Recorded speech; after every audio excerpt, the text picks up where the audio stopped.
Hey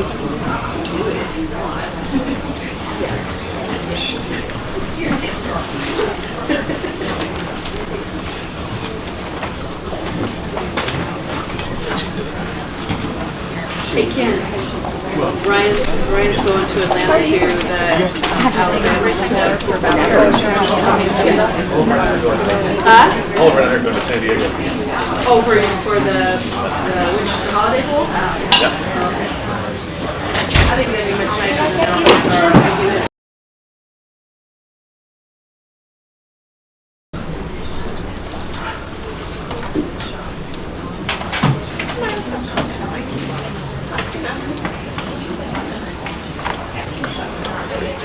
Hello everybody, and thank you for coming. I'd like to call this Valley Grove School District regular board meeting to order and ask Ms. Sue Crank if you would lead us in the Do you want it, please? Sure. Yes, she does.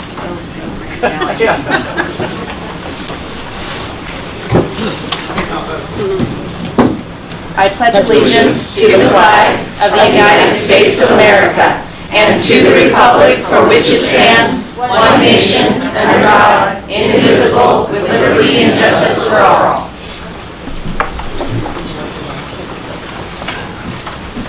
Customarily, we ask people to talk about themselves a little bit, so stand up and tell us. What?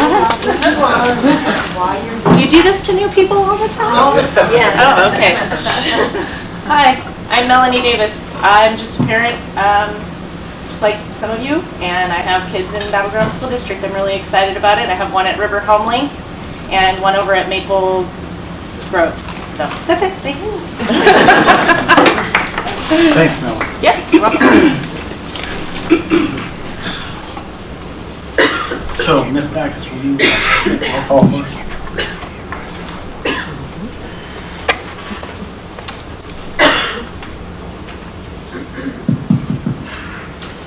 Yes, President and Director District 1, Monty Anderson. Here. Vice President and Director of District 2, Ken Root. Present? Jim Peguerero, Director of District 3. Present. Mavis Nichols, Director of District 4. Present. And Stephanie McClintock, Director of District 5. Present. And we have a quorum, Mr. President. Thank you, Ms. Backus. The next item on the agenda would be our agenda approval, and the printed agendas that were laid out as item B under new business is the M&O levy, and that should actually be last under new business, the way that's listed in our published agenda. So I entertain a motion to. I'll move that we approve the agenda with the change of item B in section 11 new business to become item F. So there's a motion on the floor. Any comments or questions? All those in favor say aye. Aye. Motion passes 5-0. So the next item on the agenda is our approval of the minutes. And it's up to the board. We can approve each one separately or make a motion to approve them both together for the minutes of the special meeting on the 20th and the regular meeting on the 28th. I'll make a motion that we approve both, meaning the special meeting and regular meeting minutes. So there's a motion on the floor. Any comments or questions? All those in favor say aye. Aye. Any opposed? Motion passes 5-0. So the next item on the agenda is our election of board president. And I'll open the floor for nominations for board president. I'd like to nominate Monty Anderson for board president. So Monty Anderson has been nominated for board president. Are there any other nominations on the floor?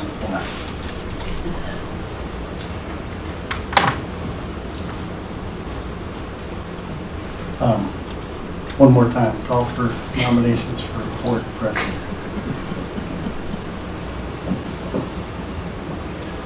So I'll close nominations for board president with Monty Anderson as being the nominee.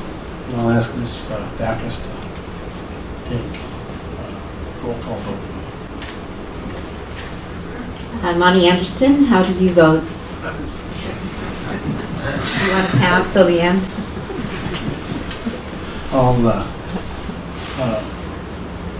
I guess if I have to vote, I'll vote for Monty. Okay. Ken Root, how do you vote? I vote for Monty Anderson. Jim Peguero, how do you vote? Monty Anderson. Mavis Nichols, how do you vote? Monty Anderson. Stephanie McClintock, how do you vote? Monty Anderson. Congratulations, Mr. President.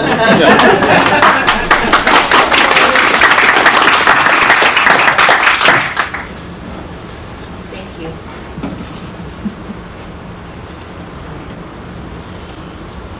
Thank you. As many of you guys know, I need your help. I don't feel like I can do this job even though I've done it. I need your help to help lead this board. So, You got it. thank you. The next we'll open up nominations for vice president. Is there any nominations for vice president? I nominate Mavis Nichols, Vice President. So Mavis Nichols has been nominated for vice president. Are there any other nominations for vice president?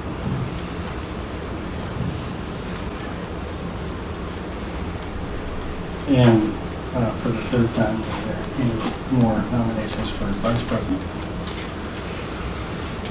So I'll close nominations for Ms. Mavis Nichols as being nominated for vice president. Ms. Backus, will you take us a roll call vote for the vice president? Yes, Monty Anderson, how do you vote? Mavis Nichols. Ken Root, how do you vote?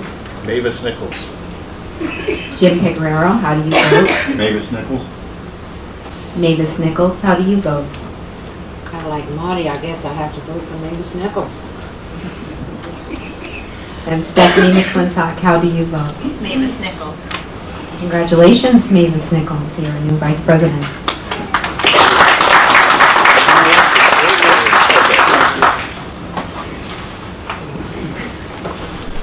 I'll need your help too, Monty. So maybe I'll turn the rest of the meeting over to you.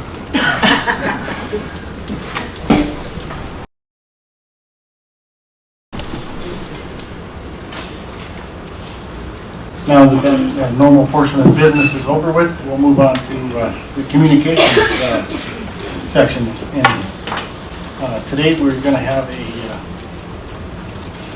presentation from the Daybreak folks.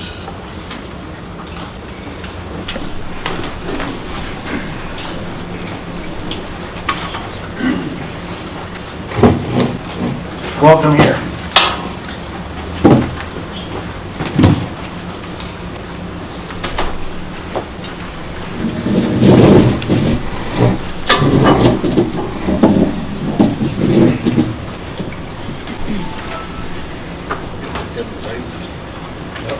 How you guys doing? Did I wake you up? How you doing? Good. Good? Technology is awesome, isn't it? If it's not working, that's fine. Not critical. Hey, it'll turn on. You just have to be patient. Greg Pearson, I'm a 6th grade teacher at Daybreak Middle School. This is my 3rd year teaching in Battleground and in the state of Washington. I came from Oregon. And one thing I'm super excited about this year is that Mr. Pierce, our vice principal, pushed me into taking over outdoor school. I did it for quite a few years down in Oregon, and it's something that I'm very passionate about and think it's a huge benefit for students. So we have up here 3 6th grade students. We have Alana on the end, we have Ethan, and we have Madison, and they're here to help us. And then we have Chipper and Burrow and Dude.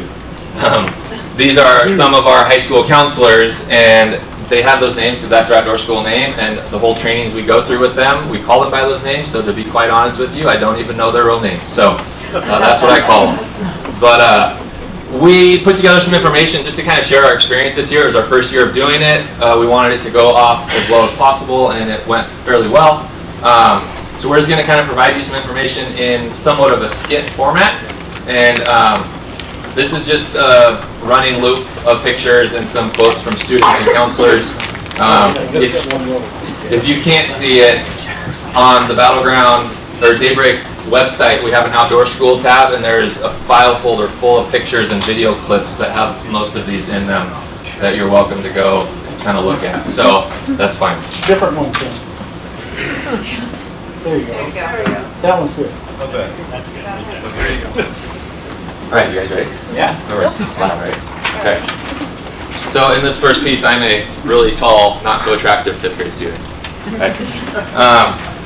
Hey, you guys went to outdoor school, right, this year? Oh yeah, it was great. Did you have a good time? Yeah, it was amazing. Tell me something about it. Oh man, this one time in our cabins, so it was getting late at night. We were about to go to bed, and so we had some extra time before we went to bed. So our cabin group and the other cabin group right across from us decided to have a rap battle. And yeah, it was a great experience. We got to hang out, you know. It's kind of a bonding experience with friends, and yeah, it was very fun. Interesting. Well, I'm new at Daybreak, and I'm super nervous about next year because you guys went this year, and I don't like being away from home, and I don't know. I'm just really scared, and I don't really want to go. Well, when I was hearing about outdoor school, I was nervous at first, but then once I talked to my parents who went when they were in middle school, and after overviewing the handbook, I was way more comfortable. So you had a good time? Yeah. And once you were there, you didn't not want to be there? No. You were excited? All right. Also, when we first got there, we got to meet our counselors. And when I first met my counselors, I thought it would be no fun, and we would have no fun. But when I got to know them better, I started to have more activities and more fun with my counselors. Well, who are your counselors? Maria Rose and Foxton. Who are your counselors? Toggles and Crunchwrap. Forest and Sunflower. Would you trade them if you got to go again? You keep them? They were that good, huh? Yeah. Interesting. So what other type of stuff did you do at outdoor school? That sounds fun, but what other stuff do you do? Well, we have these things called field studies. You get to go in the meadow, sometimes and forest, and the stream. My personal favorite is the stream because you get to go down there and you get to experiment, and you see the difference between the temperature of moving water and still water, and I think the most fun that the 6th graders had was that they threw ping pong balls in, and they tried to see how long it took for the ping pong balls to get from point A to point B, and there was lots of stuff that we did, and it was a great learning experience. So you got to use your hands a lot? Mm-hmm. Interesting. There was also something called ropes, for instance, where it was just a series of activities, which were really fun, and they all had something to do with trusting each other and learning that people's voice really does matter. And if you didn't do that, then you had to start all over and you had to do it right. So like challenges you had to pass? Oh Yep. man, were they hard? Some more, some more. Were they fun? Yes. Okay, good. So that sounds a little better. I don't know. Being at school and doing workbook stuff and worksheets, that's not very fun. But doing it in the woods, I don't know. What other fun stuff did you do? Well, we did, on the last 2 nights of camp, we made up skits with our cabin, and we get to just go up on stage and have fun with your cabin group. Also at campfires, there was always one little surprise at the end, and some things I knew that were going to happen, some were a really big surprise. Was it worth it? Yes, it was really good. So wait, campfire at night, so it's dark. Yes. In the woods. Yep. Without your parents. Yep. And was there really a campfire? Yes. Huh. Not scary? No night lights? All right. Yeah, but it's not just about surprises and skits. There's also a lot of campfire songs that we sing, and it's really fun. And my favorite campfire song was, sorry, this takes a lot of breath. Ready? Pizza Man. Pizza Man was the name of the song. Oh, yeah. Sorry. All right. Gotta catch my breath. Okay. Yeah, I can't remember how it goes though. Oh, hey, dude, Chipper and Merle. Why are you guys here? We're recruiting counselors for next year. Oh, I can't wait to be a counselor when I get to high school. Yeah, I have already started planning how I'm going to decorate my cabin. We're all going to have matching stuff and we can hang stuff on the walls and the ceilings. So your counselor this year gave you things when you went? Yeah. Oh. I'm also trying to think of my outdoor school. Do you have a name yet? Not yet? By the way, guys, do you remember the Pizza Man song? Oh, the what? The Pizza Man song. Pizza Man. Yeah. If you want to participate, go ahead and stand up. We would love it if you would. Please repeat after me, song! Please repeat after me, song! Do as I do, song! And do as I do, song! Hey, I'll do it up! Hey! Gotta get back to my block. Gotta get back to my block! With the pizza in my hand. With the pizza in my hand. I'm gonna be a pizza man. I'm gonna be a pizza man. Pizza man. Pizza man. Hey, do it up. Hey, do it up. Gotta get back to my block. Gotta get back to my block. With some nunchucks in my hand. With some nunchucks in my hand. I wanna be Jackie Chan. I wanna be Jackie Chan. Jackie Chan. Jackie Chan. Pizza man. Pizza man. Hey, dip up. Hey, do it up. Gotta get back to my block. Gotta get back to my block. With a surfboard in my hand. With a surfboard in my hand. I'm gonna be a surfer man. I'm gonna be a surfer man. Surfer man. Surfer man. Jackie Chan. Jackie Chan. Pizza man.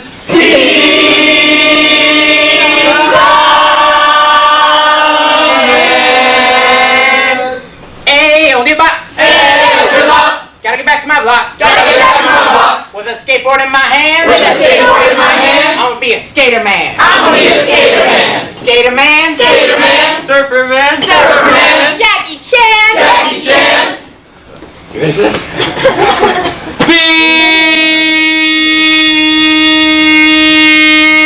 Pizza man.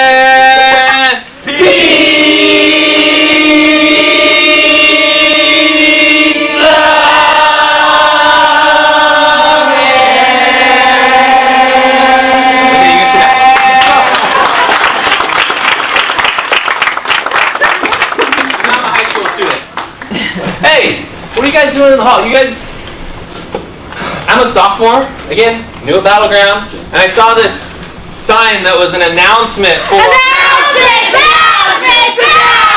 Announcements! A terrible death denied! A terrible death denied! A terrible death to be talked to death! A terrible death denied! Announcements! Announcements! Announcements! What was that all Oh, about? okay, just so you know, every time you hear the word announcements, Announcements! Announcements! Announcements! A terrible death denied! A terrible death denied! A terrible death to be talked to death! A terrible death denied! Announcements! Announcements! Announcements! So when every you time hear you that hear the word, word, you have to sing the song about the the thing. word. So hear the word, sing the song about the thing. Yeah, that's the one. Do you guys do that a lot each day? Yeah. Whew, that's intense. So anyways, before I was so rudely interrupted, I saw the signs about the thing, and I was just kind of wondering, you know, it sounds kind of fun, but at the same time, it seems like a lot of work. So I just want to get this straight before you guys talk to me about it. You guys give up a week of your school, which means you have a bunch of homework to do on the weekends. You get super tired. Some of you miss jobs and paychecks. Some of you miss extracurricular activities and sporting events and clubs and activities so that you can hang out with 6th graders? Yeah. I got that right? Yeah. Why? Well, okay, so, few things. The kids are great. Kids are a whole lot of fun. But there's some other benefits if you're a little selfish. First off, as a Boy Scout, I take leadership to heart. And when I'm leading these kids, it's not like back at my tree. These kids are a whole nother crowd. And it really helps me, at least, to grow and help develop these leadership skills with such a young group. And they're also just great kids. Well, and like it's not even just beneficial to us, it's beneficial to the kids because, well, in both ways, we learn how to persevere through everything and staying positive, because I know that there were some counselors and some students that were like, man, I really just don't want to do this. And honestly, like, I kind of felt that at first too. I'm like, wow, this is going to be such a long day, but I kept a positive attitude, which showed to my students that they wanted to stay positive also, and it taught them how to push through things that even sometimes they didn't want to do. Also, throughout the week that you're there, you can see how you're impacting different students' lives. So at the beginning of the week, some of the students, you can tell they're shy and they don't want to participate in the songs because they don't want to get embarrassed, or they don't really want to participate in the activities. So, and then you can see throughout the day, like maybe the next day they'll do one song, and maybe they'll do something in the activity, maybe ask a question or something. And then throughout the week, by the end of the week, they're doing all the songs, dancing, and taking part in all their activities. It's awesome. Interesting. Well, that sounds pretty good. So you pretty much just hang out with 6th graders all week. You don't really do anything else? We do a few other things. We do a lot for the students. There's these things called field studies, which the kids, they get to go out to a stream or a meadow or out in the forest where I worked. And you pretty much, as a counselor, get to play science teacher. You know, you help kids test the pH and nitrogen content in, you know, the water at the stream or in the soil in the forest. And then, you know, out in the forest, I helped with plant identification, and we went on a nice little nature walk. It was great. And along with the field studies that they got to do, we also did recreations where the students got to choose whether they wanted to do stuff like basketball or like new games, which were like, or field games, or like fun things like that, where they got kind of their own free time to choose and do activities that were less learning based and more fun. And I was at basketball, and let me tell you, those boys got pretty intense. Also, they do these things daily. We call them duties or jobs. And so throughout the week, there'll be hosts where they have to ask a staff member or a counselor to dinner, breakfast, lunch, or dinner. And another one is kitchen police, which is cleaning up after the meals. And then we have chopsticks, which is setting up the meals. And so when I was going through it, I was expecting, okay, well, the first day, obviously I'm going to have to maybe guide them through it a little bit.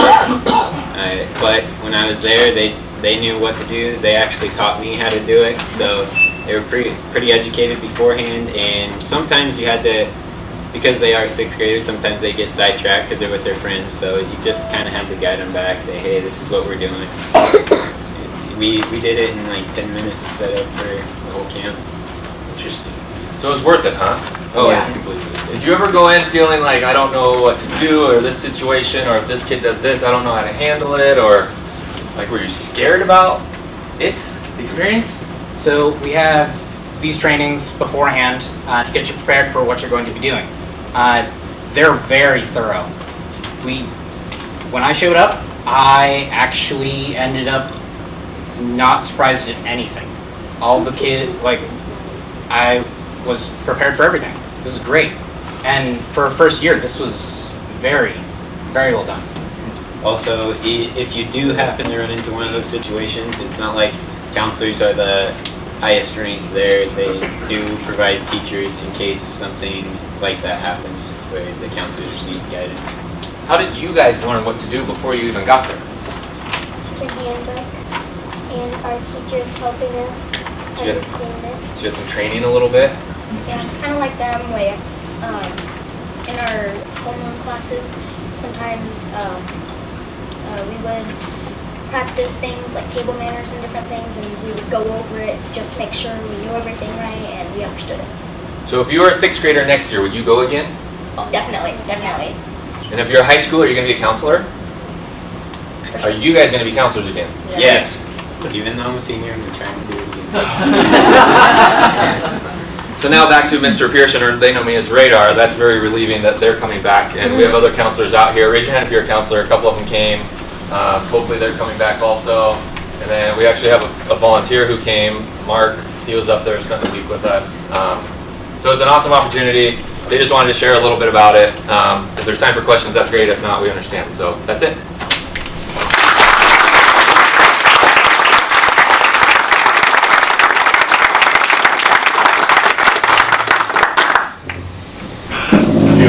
Do you guys have any questions? How many total kids go? We had 97 go this year, 90? 6th graders, and then we had 26 high school students go as counselors. And then 20 more adults. And yeah, a handful of adults. 144 total. Yeah. Is it the same as the Pleasant Valley? No, different, similar scope of outdoor school. We go to Sismus Learning Center up in Randall, Washington. So it's just a little bit different in regards to the facilities and what's offered and how we created our curriculum, but similar concept. You had fantastic weather this year, didn't you? Yeah. Oh my gosh. It poured the whole month before. Our 4 days, it even got to 70 one day, blue sky every day, and then it poured for the next month. The outdoor school gods, as I say, were definitely watching us and helping us. So we'll take it. We'll take it. So thank you guys. What's that word we're not supposed to say? Announcements?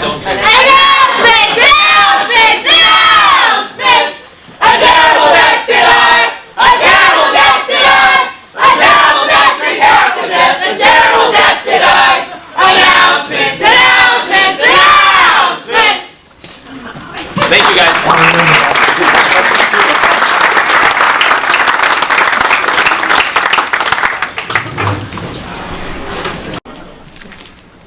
And now we have our ASB reports, and I believe I saw Battleground here.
Pretty good. How about you? Oh, awesome.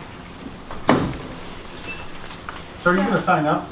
Sign up for well, I was going to this year, but I'm on the swim team, so districts is like that week. So it was kind of difficult to choose between, but I had to go swimming this year, but we'll see how next year goes. Awesome. Yeah. So not much has happened. It's only been a couple weeks since I've seen you guys last. We were going to have winter dance after the football game against Prairie, but school got canceled, so we couldn't do that. And we were also going to have like a food drive type of thing during halftime that day, like pair with Prairie's NHS and do it. That didn't work out either because school was canceled, so that was a little sad. And I also had a speech and debate thing that weekend, but that got canceled as well. So Darn snow. I know, that's snow, but anyways, so we're trying to reschedule some of those things. We're thinking we'll do it when the next basketball game is against Prairie, so hopefully like the 7th or the 21st or something like that. So we'll see how that goes. Hopefully it all works out. We paid for the DJ and everything for the dance, so we're trying to figure out if we should just cut our losses or try to go back and do it again and just see how that works. So keep you posted on that.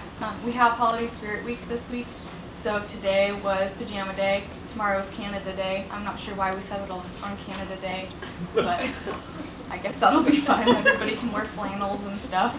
I heard they're gonna play O Canada on the announcements in the morning, so it'll be exciting too. Looking forward to it. I think our sports team are doing pretty well. I haven't seen exactly the scores, and break is almost here, so everybody's excited, winding down. Should be good. Anybody have any questions or comments or anything? That's great. Okay, awesome. Well, I'm going to head out because I have to go see my brother's band concert at Chief, but I will see you all next one. Thank you. Thank you. Have a good time. Bye. Hey.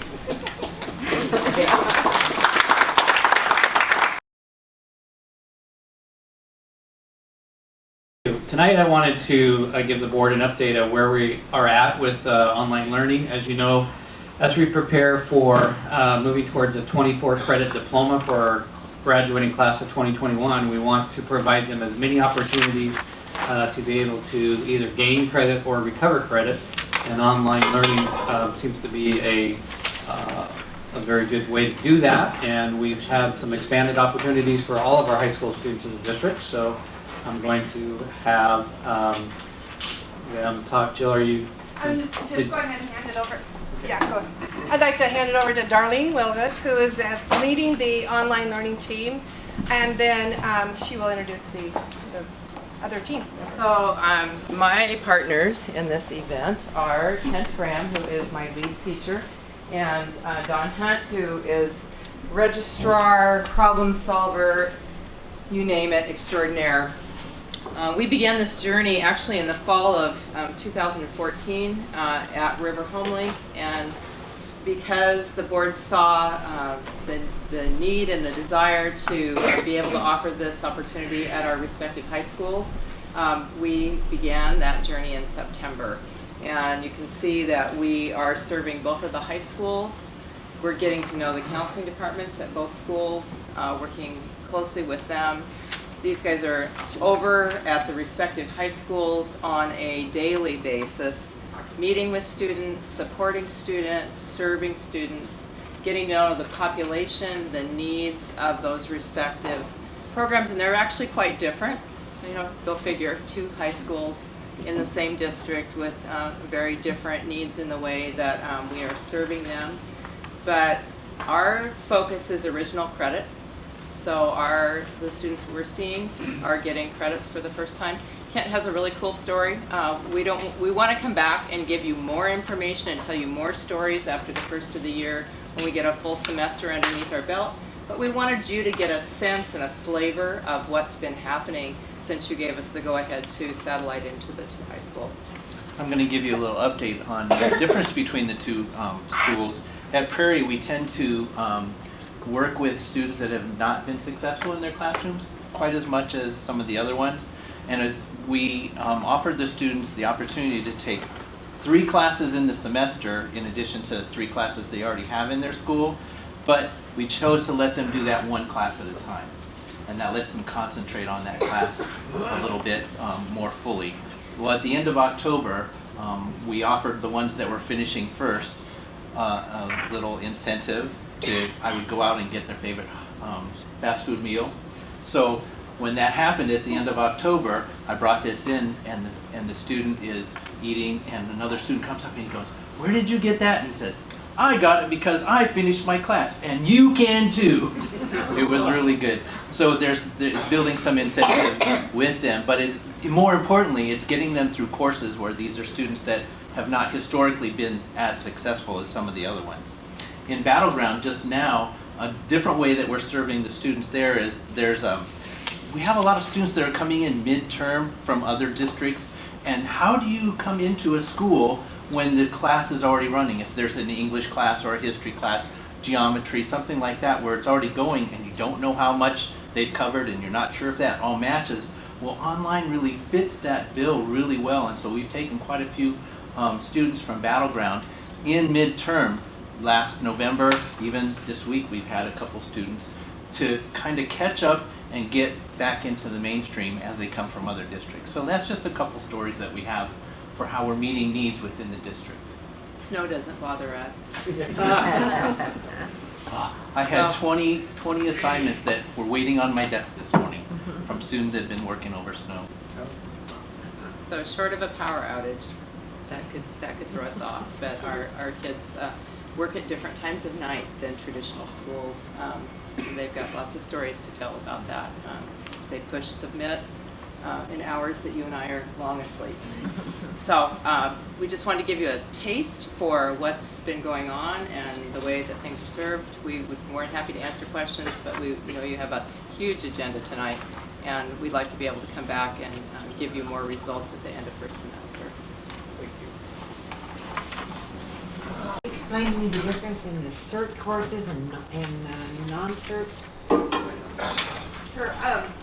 The Battleground certs are the certificated teachers that work here in Battleground at River Homelink, and the non-cert are the paid classes, Spanish 3, AP Spanish, where we don't have a cert in our building and we pay for a class that has a certificated teacher somewhere else. And the north that cost for you, or? So that's in our budget. That was laid out. We worked that out with Mary Beth this year, and so we have so many dollars for specialty classes that are not currently served in a master schedule at either of the two high schools, or with students that have a schedule conflict. Sometimes your ASB presidents are going 90 miles an hour and they want to take, and so we've been able to meet that need both ways. So we have 4 certificated teachers, Kent being one, that are Battleground district employees. 1 in social studies, 1 in science, 1 in math, and 1 in language arts. And the bulk of what we're serving here is with those 4 teachers. You're welcome.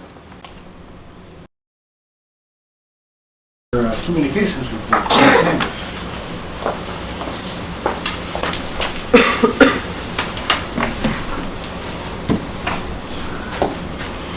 Good evening.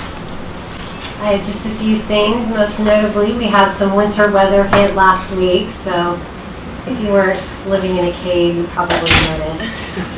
Made it for a little bit of craziness at the district office. We had lots of communication going out about schedule changes, so that was fun. We also have been sharing our holiday events that have been happening in our schools on social media. We've had a couple of recent stories on the district partnering with Clark College to offer English language classes to adults, to our parents and people in the community. We're writing press releases right now. Some of our students went to the Skyview Jazz Festival and brought home some awards, so you can watch for that coming out in the paper. And we had our Casey students also took first place at a state forestry competition, so that was pretty exciting. We're writing a press release about that. And also, we have an industry fair coming up on February 23rd, and we're inviting businesses to attend that and help educate students about career options that are in our region.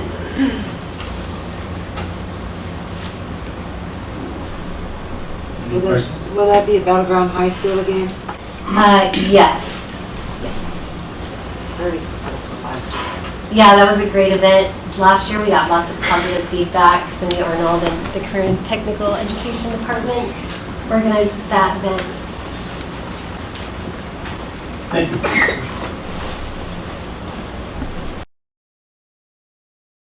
Is our committee reports. Let's start with Mr. Pedro carrying the report. Maybe Ms. Nichols? Well, we did meet with the finance office for an audit.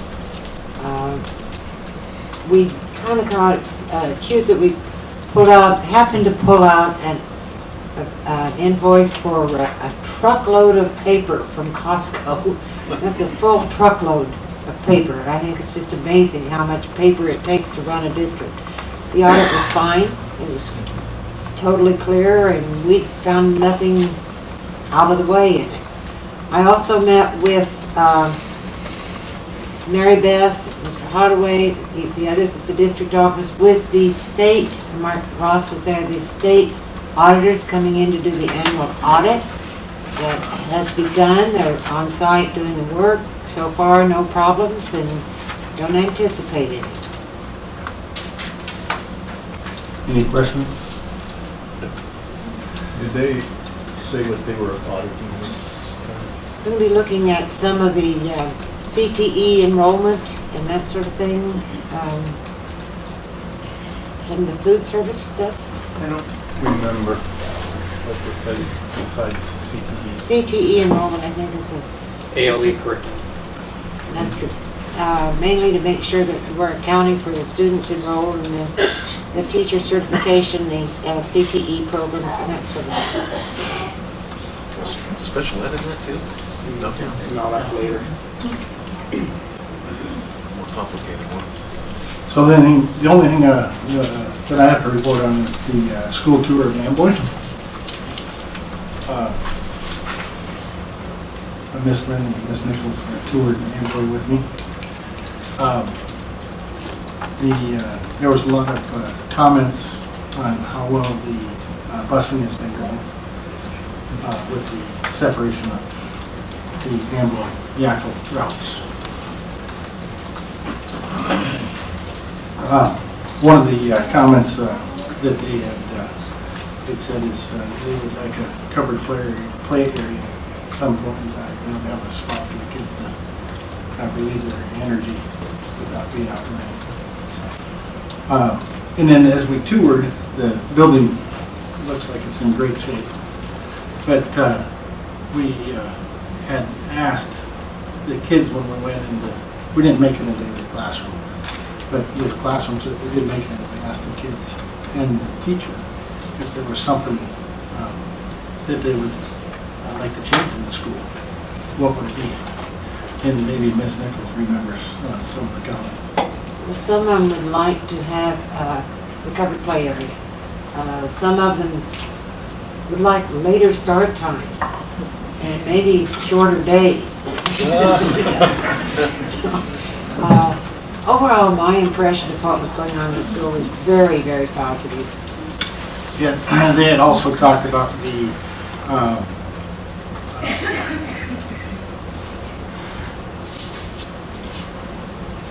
pilot program for the one-on-one in the 7th grade Chromebook portion. And some of the kids had some questions the same as the board had, and that were answered in our work study on if they don't have internet at home, what can they do? And so it gave opportunity for those questions to be answered even in those 7th grade classes. It still does not cease to amaze me of the achievements of our students, what they are learning, what they are being exposed to, how they're being taught to question, to put things in the professional terms, like if they're talking mathematics and they speak the math language, if they're talking social studies, they speak that language, and I'm just thrilled every time I hear what the kids are saying and see what they're doing in the classrooms. It's so far beyond what my one-room country school taught me when I was their age. It is fun to see.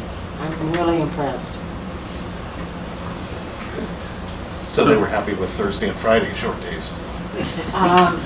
Don't know. I'm gonna check in on that. So, Mr. Root.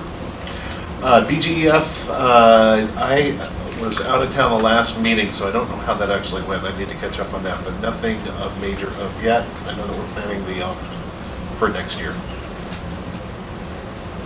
Ms. McIntosh, any report?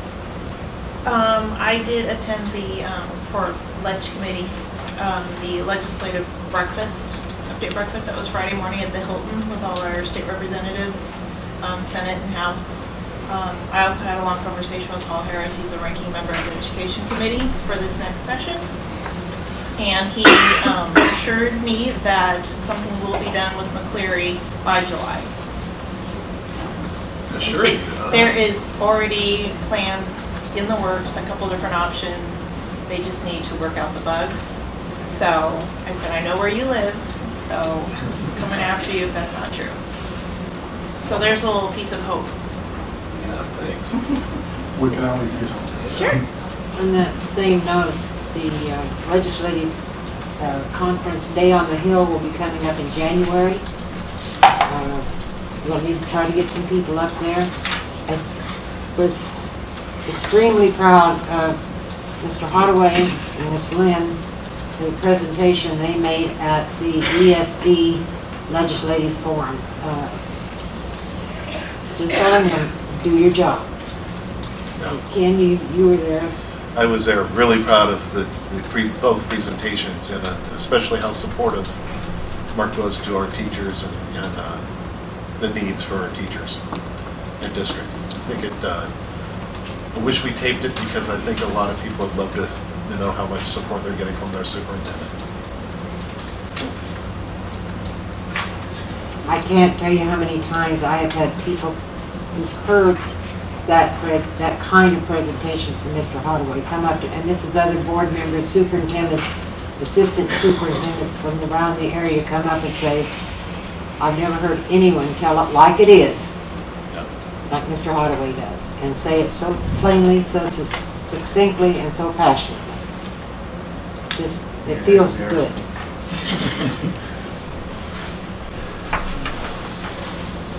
Any other committee reports?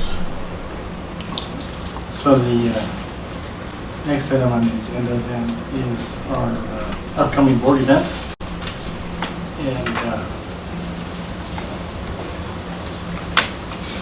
there's, I'm just looking at it, I don't see any new one here. Like Ms. Sanders had said, there's some of the holiday things on here for the concerts and so on and such. But again, if you're going to attend one of those, please mark it down so that Ms. Backus can keep record of who's going there.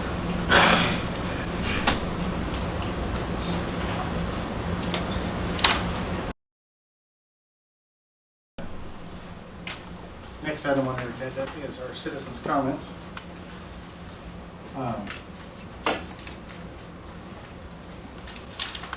On the citizens' comments, generally we hold a 3-minute time limit. Here's with some of the items that are coming up on the new business, such as the discussion on the M&O levy.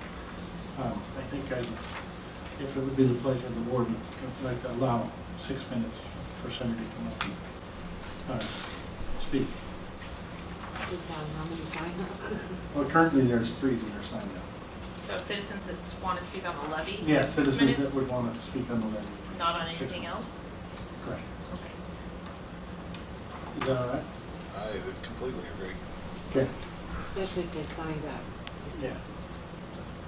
So, with that, the first person that has signed up is, if I can read it correctly, Dick Ryman. Good evening. And I'm trying to get my timer set here.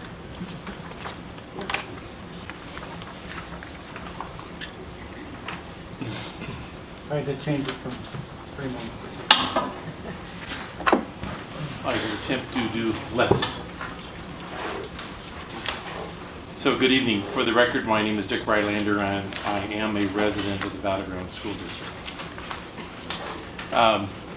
I've given you a handout. I'd like to take a couple of minutes and walk through. I'd like to start out by noting that I'd like to share some facts, and this is my attempt to share facts with you, principally based off the document that the head of finance placed on the Battleground School District website on Friday afternoon. Couple of pieces of facts that I presume to be true, and I can certainly be corrected. It's my understanding that the levy is principally used to fund additional personnel that the state does not fund. It's the principal use of the funds. It's also my understanding, talking with Mary Beth, that there are approximately 150 additional certified personnel that the Battleground School District employs beyond what the state pays for. It's also my understanding that that works out to about 28% of staff is funded on a local basis versus the state. That percentage basis factually makes the Battleground School District has the largest percentage of unfunded teachers in Southwest Washington on a percentage basis.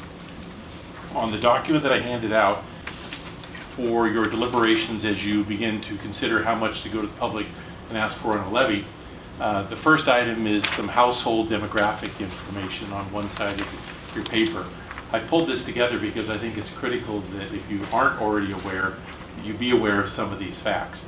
First off, you'll note that the number of the households with children is about 38%, which means that about 61% of all the households in the Battleground School District have no children in them whatsoever, which may affect how they vote.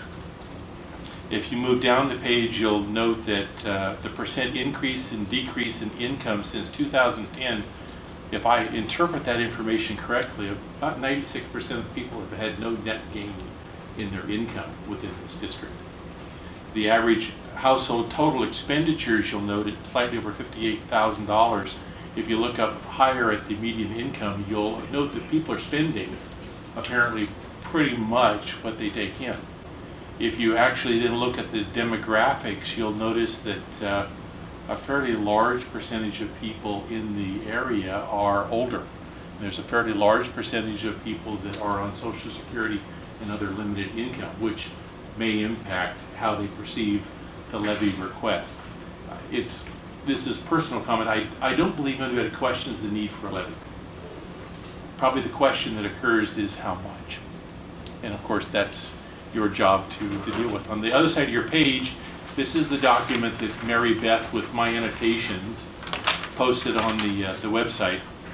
And just a couple of other pieces of demographic information, upper right-hand corner. The average salary increase in the U.S., this is across the U.S., for the last 4 years has been about 3% per year before taxes. If you calculate the average inflation rate for the last 4 years using U.S. government data, it works out to about 1.1%, which leaves a 1.9% net increase in income before taxes. And I roll that down to about 1.5% net increase in spendable income. The last levy totaled $103.3 million. And if you were to choose the lowest cost option, the smallest increase in these scenarios, which is 3% per year, just as a note, you would actually be asking people to spend twice as much as their net gain. 2-minute warning. I'm sorry? 2-minute warning.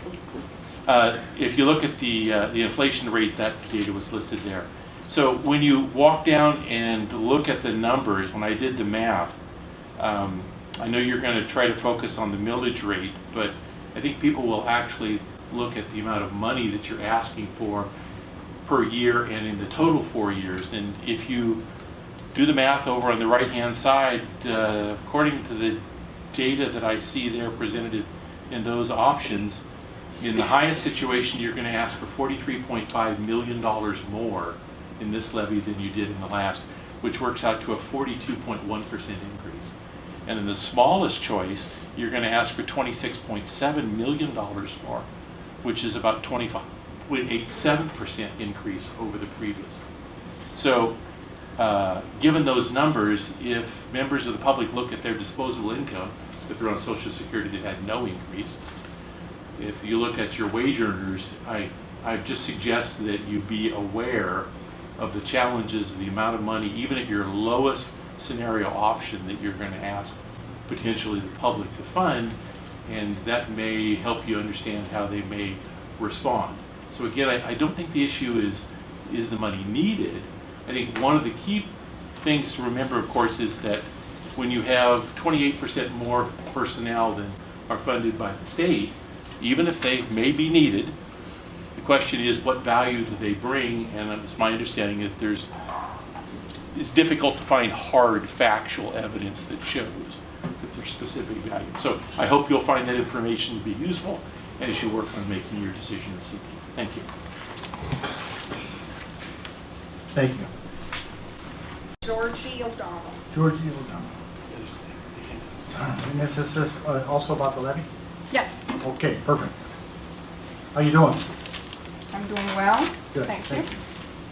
So I have 4 points. I understand that the board has chosen not to run the bond and the levy together.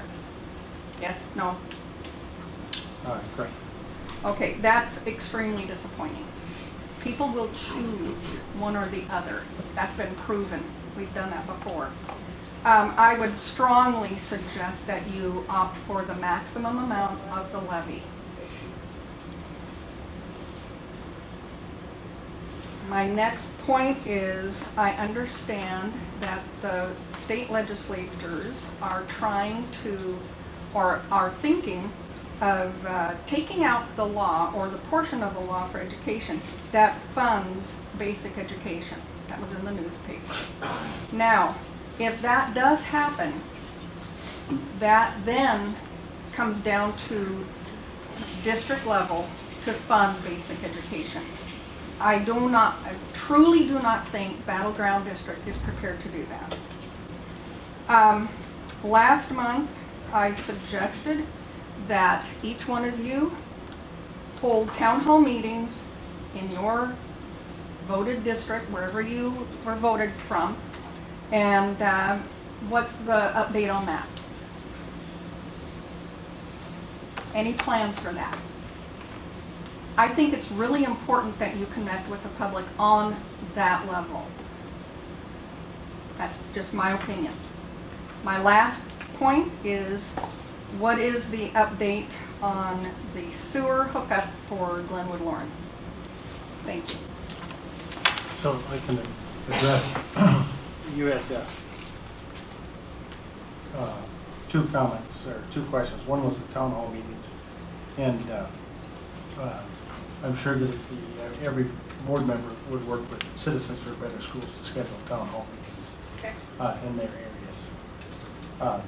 And on the sewer for the Glenwood, we had a work study on that, and there's 2 different options that they are giving some estimated pricing on, but it is moving forward. We have it tonight. Yeah, tonight. It was before this meeting. Good. Thank you.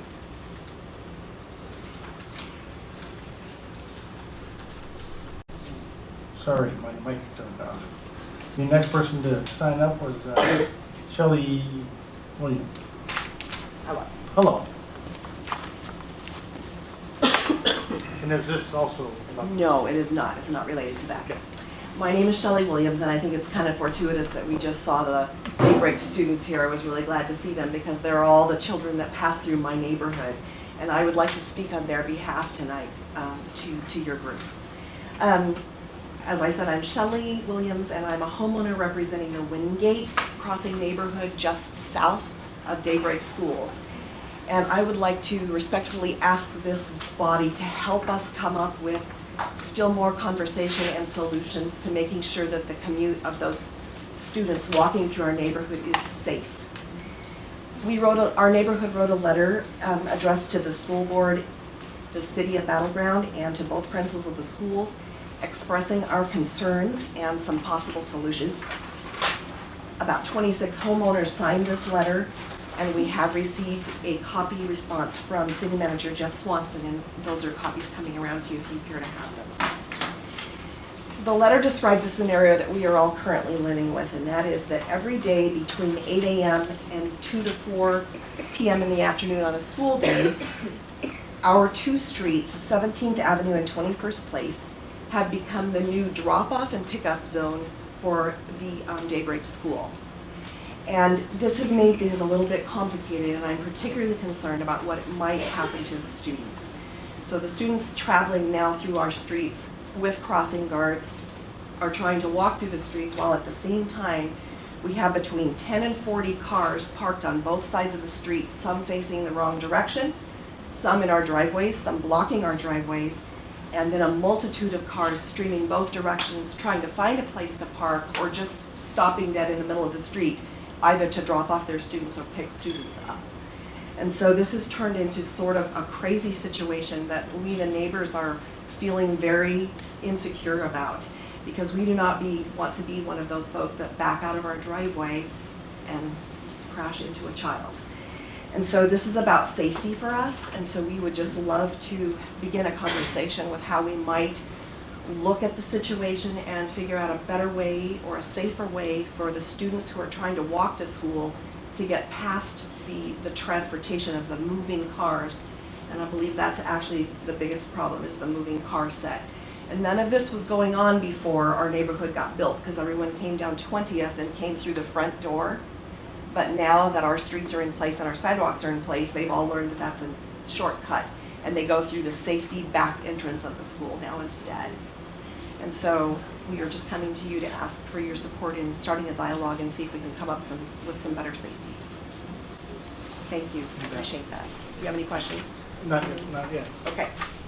Thank you.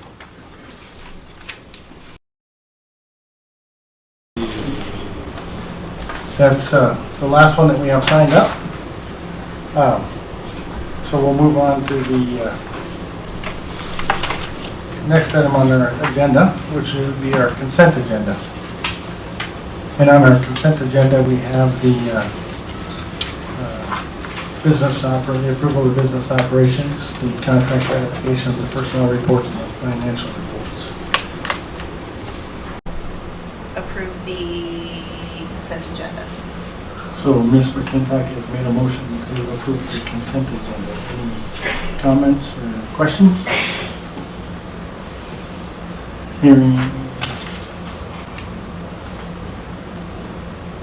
I'll ask it later. So hearing no comments or questions, all those in favor say aye. Aye. Any opposed? Motion passes 5-0.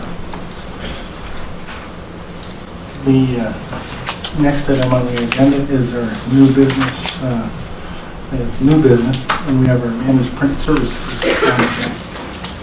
And I believe that we have Ms. Speak over here. How are you? I'm great, thank you.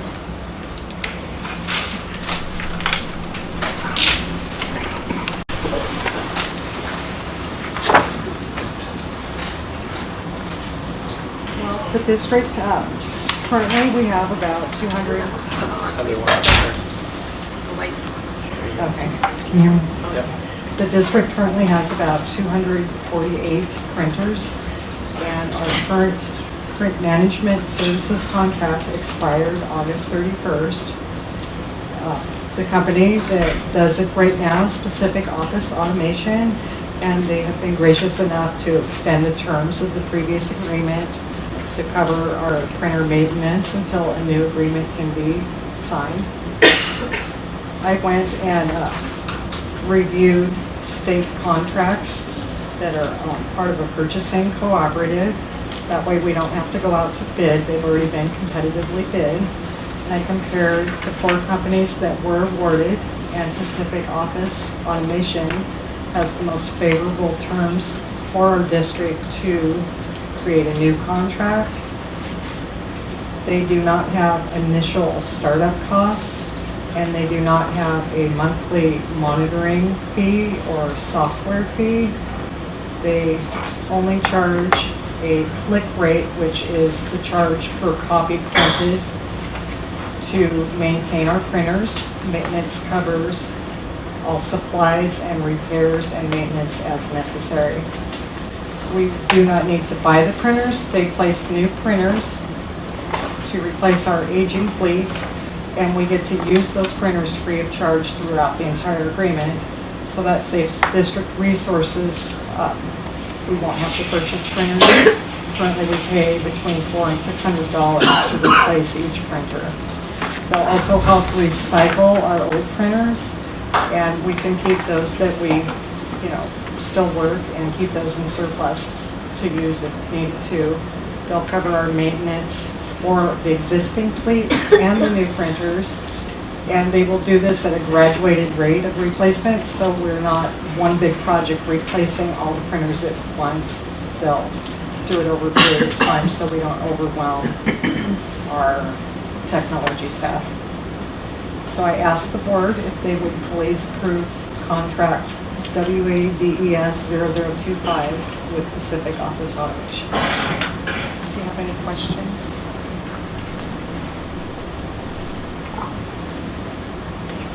Any questions? So the old printers, they charge per print on the old ones too? They Is that how do, that and works? the rate, Because that's the maintenance fee, right? that goes right, into- they charge a click rate per copy Click. printed. And our old agreement, we were actually paying more than the new agreement. We used to pay a little over 2 cents per black and white copy and 11 cents per color copies. And the new agreement reduces that to .072 per color copy and .017 for black and white copies. Yeah, good. Yeah. It doesn't save a lot, but it prevented an increase, and again, we don't have to purchase new printers. And I actually had someone else look at it, say, what does this look like for rates? And he said, oh my gosh, this is pretty good. Yeah. I'll move that the board of directors approve the agreement with Pacific Office Automation for district-wide managed print services and authorize Mary Beth Lynn, Assistant Superintendent of Finance and School Operations, to sign the agreement. So, Ms. Nichols has made a, I'm sorry, point of information, and this is just a logistical thing. When old printers are used, when you recycle old printers for new printers, it's just a question. Is there something in place where you can definitely identify how they get rid of the old computers? Are they then resold, or where do they go? There was several articles nationally, including from the state that I just came from, which is Maryland, where they would take old computers in a deal such as this and then sell them. The problem with that is that all the data that is used from the used at a place is still stored on those printers, and considering that you may have personal information for everything that you've ever done, it's just a point of information to clarify what exactly they do with the old computers that come from your school district. so this particular contract is on printers, not computers. Right. Every So- time you make a copy or you print something, that data is stored on that printer. So when it is sold to someone else, they can take that information. So, and I understand that, and I'd like you to get with Darcy after the meeting. Normal course of business, that during citizens' comments, that's where those questions come up. And that way it helps us keep the, no, that's fine, but just for talking about it, it helps us keep the meeting in orderly fashion. So, but that's good, and she'll visit with you after.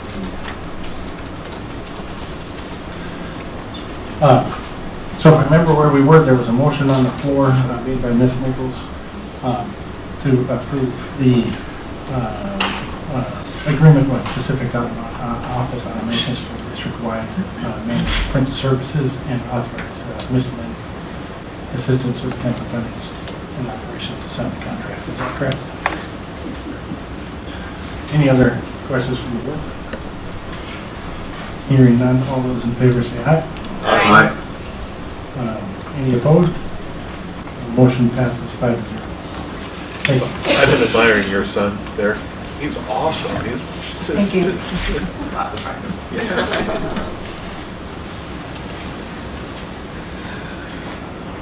So the next three items are policy items, and we'll ask Ms. Smith to come up and present on each one of them. Okay. I believe the first one is the revision of policy number 29. Yes, that's a highly capable program, and what I've been doing is looking at all of our programs to make sure the policies are up to date. This one's a very simple update. It's just a word replacement. Instead of the word nomination, we're asking people to refer students for identification. And that's basically it for the highly capable policy and procedures. So I asked that this revision be approved. So is there any questions from the board? No questions. Motion? If we want to approve the revised policy. I make a motion that we approve the revised policy of 2190 highly capable program.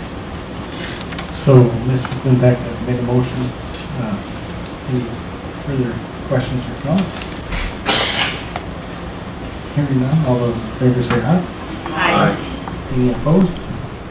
Motion passes 5-0. Opposed? 31. All right, and I'd like to ask Lydia Sanders to join me in case you do have questions related to the next two policies and procedures. Hi, Lydia. This one is basically just another revision and update.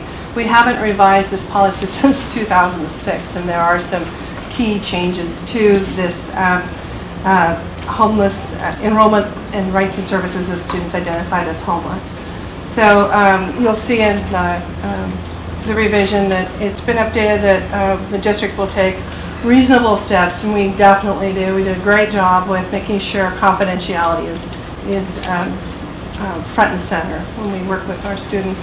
And another piece that for a district our size, and we have a number of kids, and let's say in one school, Lydia has already set up a system where we have liaisons in every school, and she trains all of them every year and works with them on an ongoing basis, and that is updated in the policy also. So, I just ask that you approve this update. Any questions? Just a comment, I was really impressed with the ending part, well, not the ending, the superintendent will strongly encourage district staff, including bus drivers and so forth. Right. To receive training on identification, and Yeah. that whole piece there on the identification, the training is, to me, very impressive. I think it must take a lot of work and a lot of planning. I don't know how extensive it goes as far as reaching all teachers. I do a training every year at each of our schools, including and also including our transportation folks, our crossing guards. I can't say that I absolutely get every single person in the district because some people are absent, but we do everything in our power to make sure that that happens. And I have a PowerPoint that I update annually too that keeps us up to date with all of the current laws. We're also looking at get some creative ideas about, there's a yearly notification that all staff must review and sign off that they have reviewed all that through Safe Schools. We might do something similar and add this piece to that, so that there's an annual review and professional development piece that they must agree and sign off on. So, might be something we can do. What's the homeless population at this point for the year? Right now, we're at about 206, if I remember right. Yep. And I have to say, we've had more families with little ones, living in their cars this year than I've ever seen in our district, and it's scary. You know, we go through a lot of school tours that have the giving tree. You know, this giving tree is the real deal here, and it's if anybody can participate in that, I'm sure it'd be very warmly welcomed. Thank you. We had a kind of a last-minute giving tree. We wanted to be able to help folks who weren't able to participate in other systems that are in place, and we've had 65 as of today that we've been able to help so far. So. I'll move the Board of Directors approve the revision of Policy 3115, homeless students enrollment rights and services as presented. So Ms. Nichols had made a motion to approve the policy 3115. Is there any comments or questions? Hearing now, all those in favor say aye. Aye. Any opposed? Motion passes 5-0. Lydia, I want to see you after the meeting, please. Thank you. In trouble. Make taking, I've got to make arrangements to get it picked up. So we'll move on to the next item on the agenda, which I believe is the first reading of policy 3116. Yes, this is a new policy. It was enacted a year ago as a part of the reauthorization of No Child Left Behind. So the new legislation is called the Every Student Succeed Act. And part of that is this piece regarding students of foster care. And we'll be working with their transportation, pretty similar to what we do with students that are identified as homeless. So there will be a point of contact. Right now, we've asked Lydia to be our point of contact. If it gets out of hand, we will figure out what additional staffing we might need for this. But the new policy is that we will work with the thank you, Children's Administration to decide who's, providing the transportation and who's paying for it. We'll come up with an agreement. Lydia, would you like to talk about the process we've been going through? You bet. Okay. So, McKinney-Vento changed a little bit, and evidently now there is a new program through OSPI called the Foster Care Education Program. And how it changes things for us on a daily basis is that what has been happening is that students who were just placed in foster care would qualify as a homeless student under McKinney-Vento. That's been the way the law has been. What's happening now is that no student will qualify, no foster student will qualify as homeless any longer, but they are now going to be entitled to some additional rights at school. The biggest of which is the right to transportation to their school of origin, which is defined as the school that they were attending when they were placed into foster care. So, the agreement is that we as school districts will collaborate with Children's Administration to share some of those costs. Right. I reached out to all of our fellow point of contacts at each of our districts in Clark County, and we began meeting on, gosh, how do we want to roll forward? What do we want to do as school districts to be able to work with the Children's Administration to be able to share some of those costs, who's going to be responsible for which parts of it, and all of those little details. And so we, with a lot of work with the Vancouver School District, produced a memorandum of understanding that we would be able to use with Children's Administration. It's now being reviewed by OSPI, and they're making some changes and doing some, we're not sure on what that's going to look like yet, and so we're waiting to hear back from OSPI and what exactly that's going to look like. But we do want to be clear, as the law clearly states, that we are in collaboration with Children's Administration for some of those responsibilities, that it's not all the school district's job to transport all of those students and to provide all the needs for all of those kiddos. So that's where we are right now in a nutshell. So, is there any questions regarding the first reading of policy? Is this adding more work, or is this what we've been doing all along, pretty much? Well, so what was supposed to happen is that OSPI was supposed to identify all foster children throughout the state and disperse those students to each district. We haven't seen that happen yet. So we don't have any way in our district to identify how many students that we have that are in foster care. The best guess that we have right now is that our numbers of foster students from the 13 and 14 school year was 92, but that's the most current data that we have. So right now we don't have a way to reach out to every single foster student in our district and check in on them and see where we are.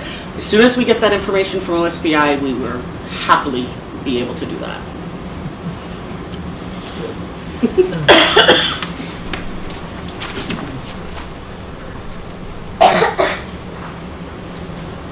I'll make a motion that the Board of Directors approve the first reading of Policy 3116, Students in Foster Care as presented.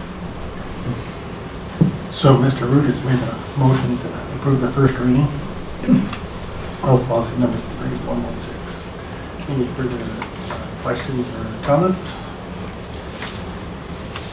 Hearing or seeing a bunch of shaking heads, all those in favor say aye. Aye. Any opposed? Motion passes 5-0. Thank you. Thank you. Thank you. All right, I have one more.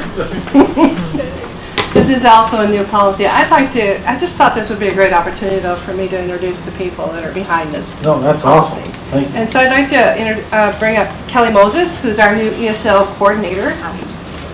And then Kelly, we also would like to introduce our parent liaisons for Interpretive Services and Translation. And that's Nadia Boydanska and Maria Carvajal. And is Samuel Haskett here? Samuel, would you guys like to just kind of sit right up here in case they have questions? Because this is rather in-depth. There's a new policy, and the main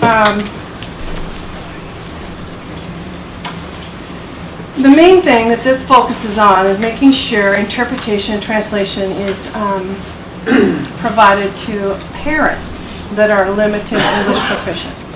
So most of our work has been related to students that are in our school district. This one is really making sure our parents have all the translated and all of the interpretive services as possible. We've been doing that, but this policy really pushes us to make sure we've done our job. And it's actually a really good policy in my opinion. It is not required by OSPI that we do this at this time, but I do believe that within a year or two it will be required. They are, though, when we go into I-grants, they are asking us, do we have this policy in our district? They are looking and checking off which districts actually have it. So, kind of interesting. But it also, we've established a new parent advisory. Kelly Moses is heading that up. And that way they can help us with trying to reach out to more parents and making sure they're engaged in their education of their children. It's tomorrow, actually. Tomorrow? Okay. And then I know that we were working with Sean Chavez on a new website that's just for our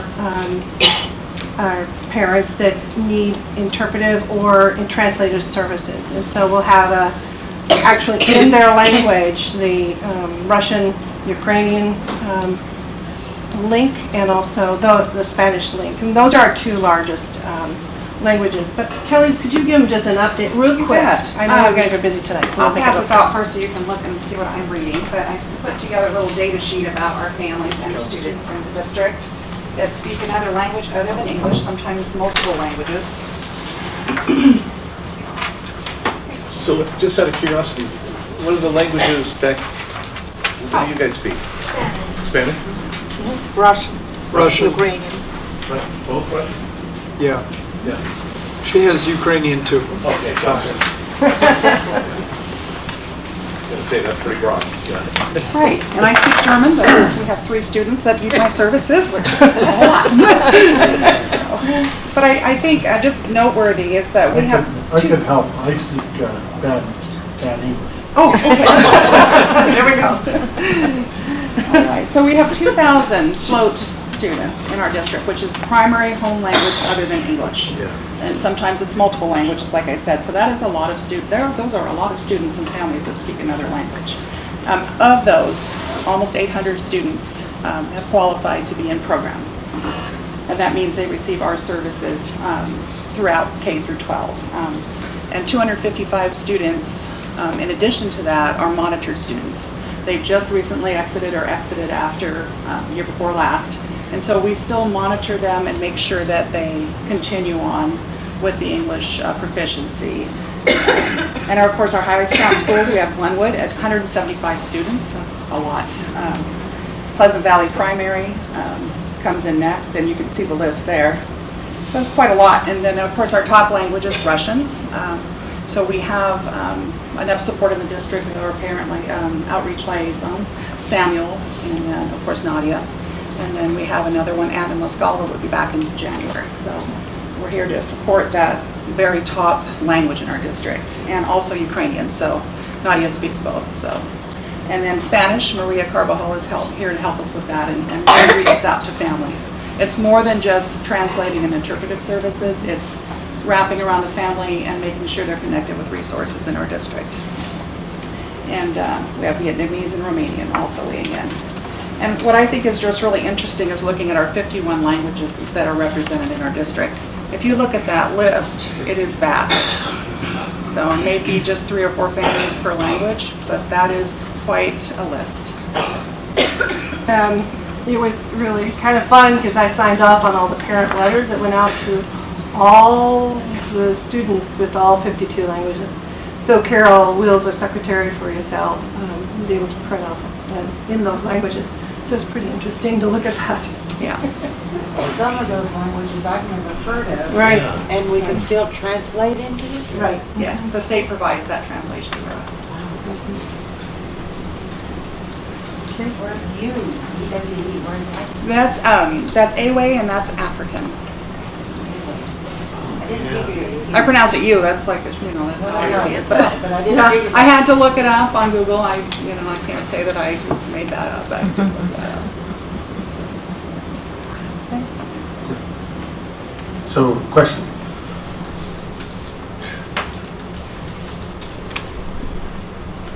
Make a motion to approve the first reading of policy 4218, language access. So Mr. Figueroa has made a motion to approve the first reading of policy 4218. Any further comments or questions? I'd like to hear a little bit from our translators. How much time does it take you to, are you, is this full-time work for you? Yes. Well, and that's well, thank you for doing it. Their busiest times are around, of course, the parent-teacher conferences in the fall and in the spring, and then we contract with Columbia Languages for all the other languages. That's our interpreter. Well, thank you. They do a great job. So we have a motion on the floor. Any other comments or questions? Hearing none, all those in favor say aye. Aye. Any opposed? Motion passes 5-0. Thank you. And thank you guys for coming. On the agenda is our O Levy, I believe. If I followed the order correctly.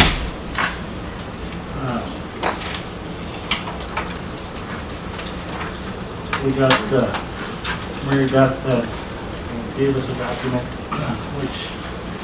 She's not here. No, she is...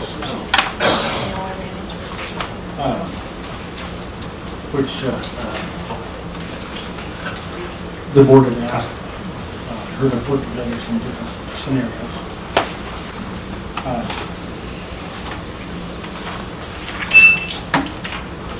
So, I don't know how you guys want to move forward on this, but we have received some additional information or different thoughts as well. We've heard some different comments last week as well.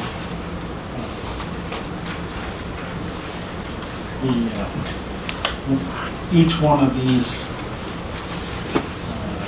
scenarios are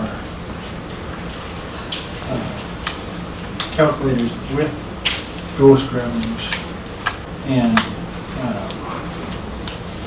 the 28% levy authority, with the differences being in assessed values. So going forward, it would still be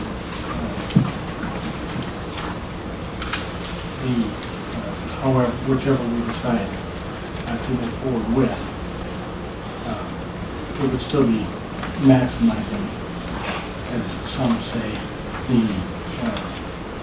levy authority of 20%. and also counting the ghost travelers. As Mary Beth explained last week what those were. The first scenario,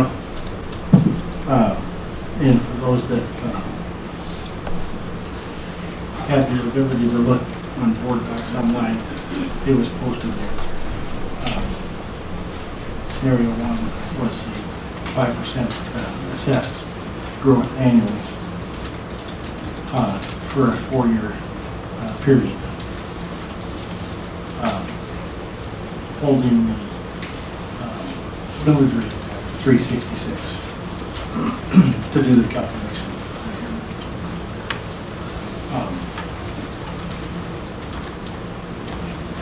And then as we go down, scenario 2 was at 8% flat for the 4 years.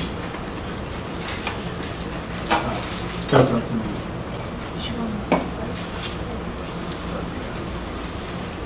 do you find it? I'm having trouble pulling mine up, so I just. Maybe sure. Thank you. Like this one? Nice side. Oh, I have that. Is that what you It's the okay. same thing. Okay. I double checked. I don't know why it's not coming up on there. Oh, there it is. Never mind. I wouldn't scroll down. She's got it. I got it now. And then scenario 3 was 8% for the first year, 765 in the 4th year.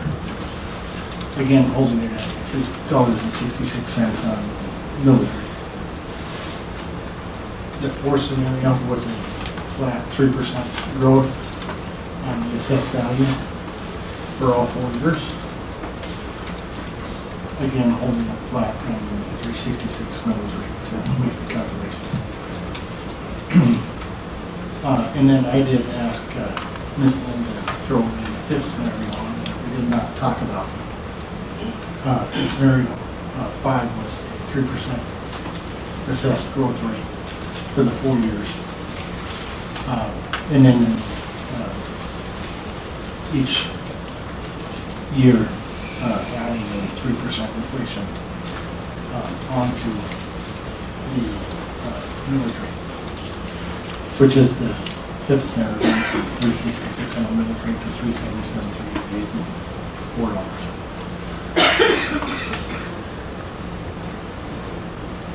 So I'll open the floor for comments and discussions.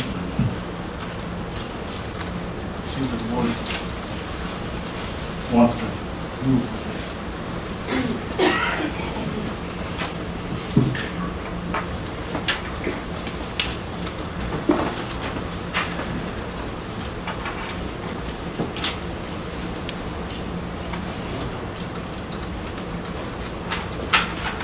So one thing that's missing from, that wasn't mentioned, and Dick, I don't mean to override this, but there is a senior apartment buildings and stuff like that that we've approved for some tax relaxation, and they aren't in that number.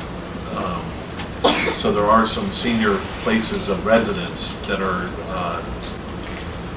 have exception, I should say. Kim, that's only for the development, correct? Yes. That is correct. So not for the taxation. And that's the city Right. shows. We don't have any control on that. Of course, there are senior tax deferments also. There are. Senior citizens can apply for. I don't know who does. I have no idea how many of those exist. That's what stuck out when you were talking to me when you were talking. What's the disadvantage of scenario 3? Of scenario 3. Maybe we want 58% growth. Or the 7.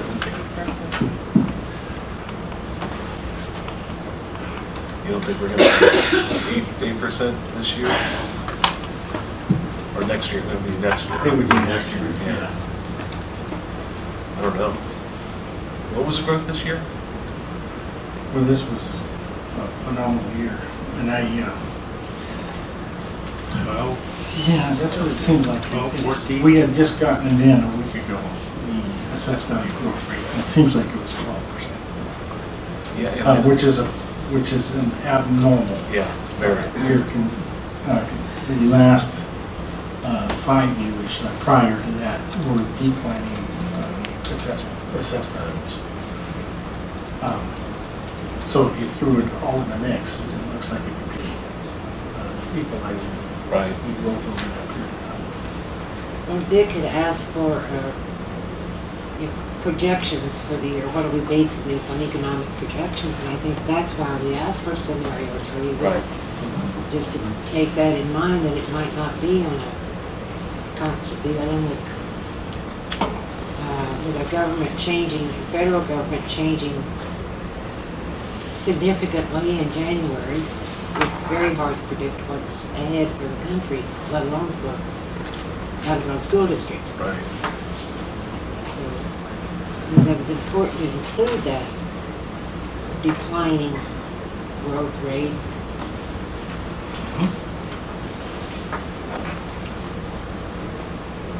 I hope it doesn't go from 12 to 3.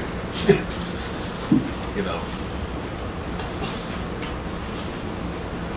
That would kind of, would really fit with our long-term plan too. But again, no, that's not growth. That's assessed value. So it's not, it's Yeah, not I guess based it's- upon, I think it's the not growth based in upon value. growth in the Right. region. Right. It's But it's per- based up to upon the 100,000. assessed value of the properties within Right. inside the district. Right. Now, there are a number of things that could sway that if we, by chance, Labor's property in the next 6 months came down with the windfall and it became industrial property, as an example. And that's not going to happen in 6 months. Right. But that would definitely increase the assessed values of our school district properties, which in turn, that was the case, would reduce the millage rate per property owner. Correct.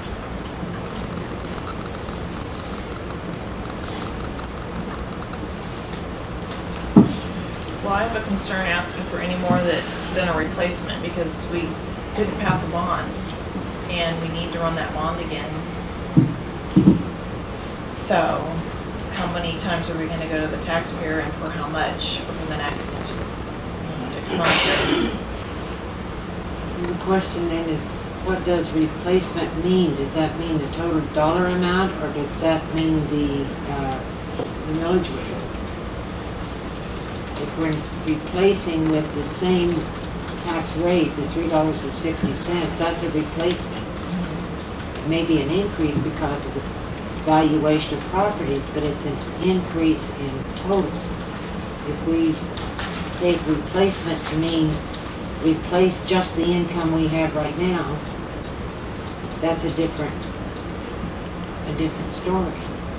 So do you think we're in a climate where we can ask the taxpayer for more money than we're getting now? That's what I'm not sure about. I don't want to ask for, the 5% and then get it voted down. I mean, it's important that we pass this levy, and I'm worried on taking a risk of increasing it. I mean, we can sit here and talk all day about what we need for the district and teachers and things that we want to do, but we have to get this passed by the voter. And we struggled big time with the bond, and we have a good message and plan, and so that concerns me. So are you suggesting show no growth? I don't know, I guess I'm Show kind of a on the little bit of fence. growth. Yeah, I'm on the fence 3%. of a little bit. Okay. I'm just looking for where you were going with that. I was waiting for you to chime in on something. I was just kind of starting it.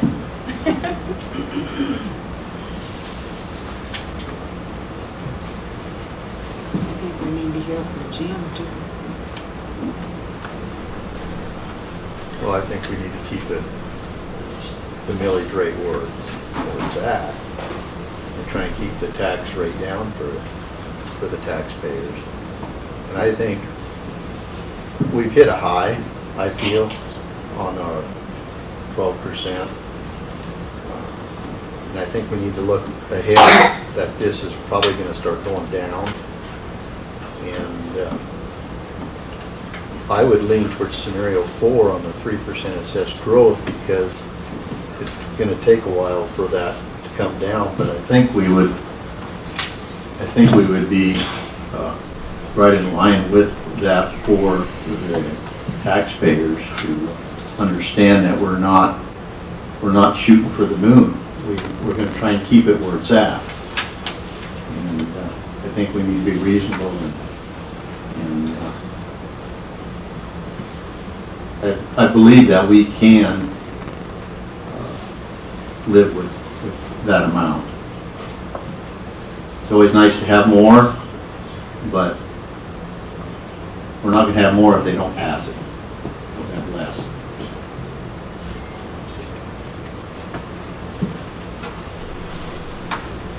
I like scenario 1, only because I see us building more houses, and I see the value of our houses going up out here. And I only see that because, maybe I'm completely biased, but this is a great place to live. If people are looking to get out of Vancouver and Portland or whatever, I see our growth happening out in this area. So, I can't see our housing going down less than 5%. I just have a hard time visualizing that.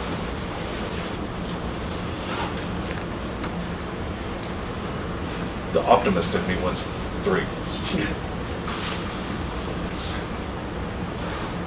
Ms. Nichols? Your turn. I've already spoken to everybody. Oh, man, I must have forgotten you said it. Must not have been important. I might have been contemplating what others had said. Forgot what they had said.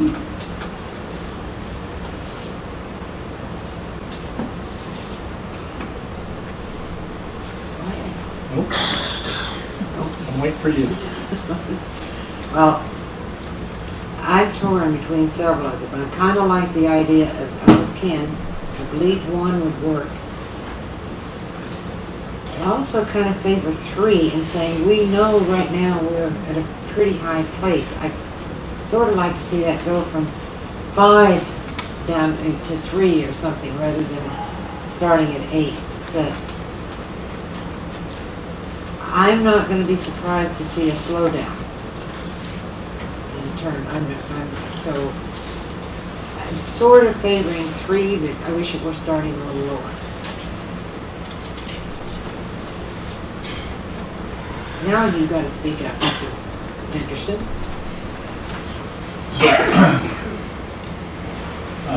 I didn't have the opportunity to speak with Ms. Lynn about this as well. And as a board, we need to remember that the first and foremost thing that we are asking for is a dollar amount. And then the millage rate is an estimated millage rate. That's right. And so the projected dollar amount is projected based upon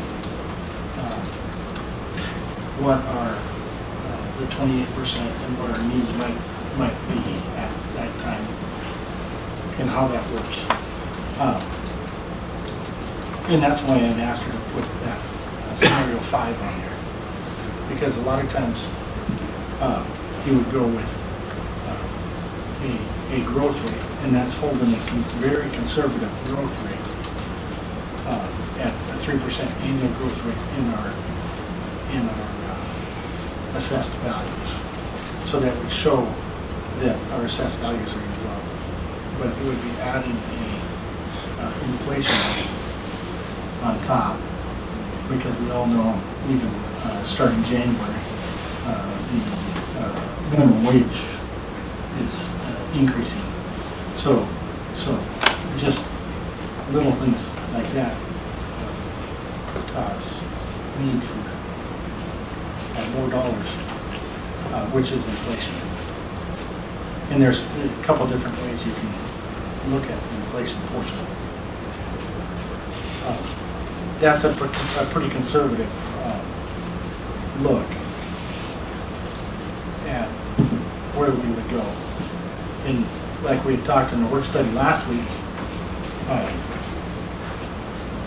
and we had heard too that we are using the majority of this levy for the benefit of student learning through unfunded teachers or unfunded staff, which comes down to, our counselors and those different things, and our psych workloads and those workloads that we have in that special ed, which causes our unfunded to be greater than some of our other districts. So I think that when we look at that piece of it, we are doing what we're doing is better for our kids than some of the other districts by not having it that way. But in turn, by having those pieces, we're also not able to match our teachers' salaries according to the other districts as well. Which would be nice, but that would be putting quite a burden on our taxpayers to bring it up to those levels.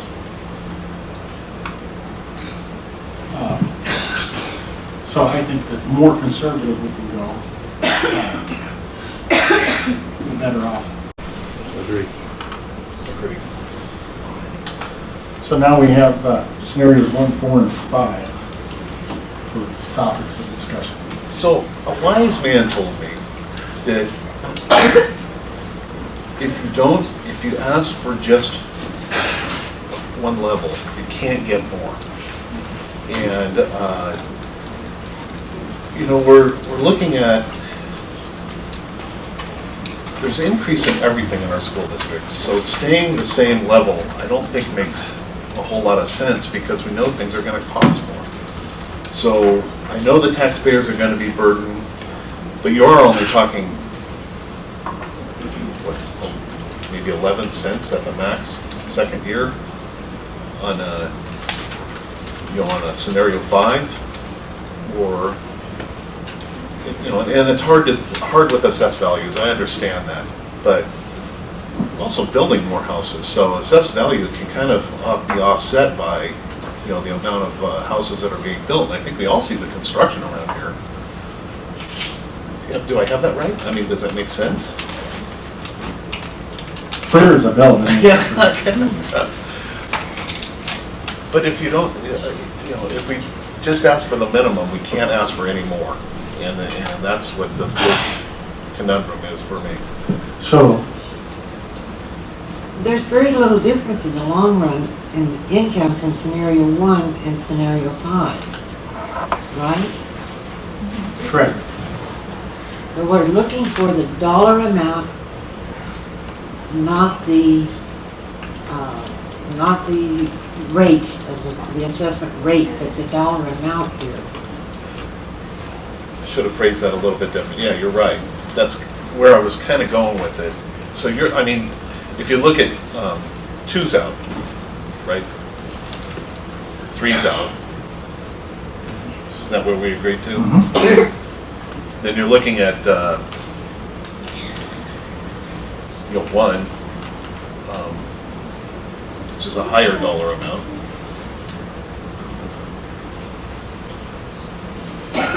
Over the 4 years. Over the 4 years. It's consistent each year. And that's what I like about 1, when we're talking about 1, is the dollar amount is higher and the millage is the same. Where in scenario 5, I don't like that raising that millage rate. Turn your mic on. Please. The only concern about not raising the millage rate is that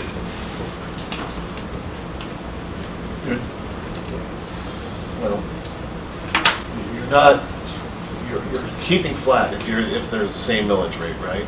If you increase the millage rate, we're at least guaranteed that we're going to get You're a lesser amount there on 2021 for not much more on that than you are on number one, but you put the millage rate out there, and that's those taxpayers that are looking at what you're going to publish on the millage rate. Right. They're going to look at that also along with what the dollar amount is.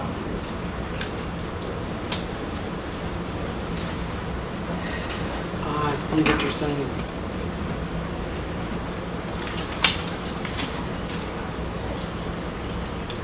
So even though, if you look at number one, assume that the growth rate is 5%, we show on this publication, at least, that the tax rate would remain the same, the millage rate.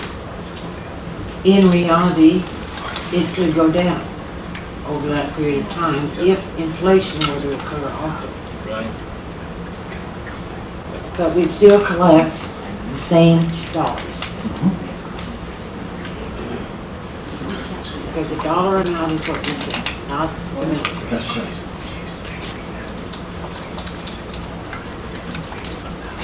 But they're going to look at the millage rate. People will look at that millage rate. Yes, they will.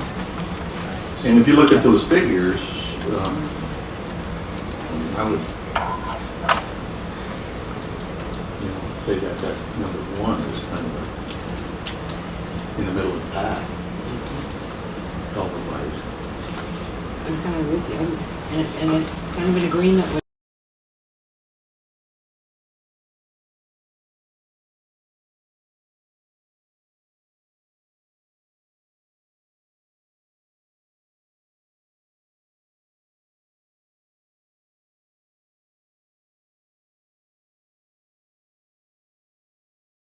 Cents, 66 cents per $1,000 of assessed value.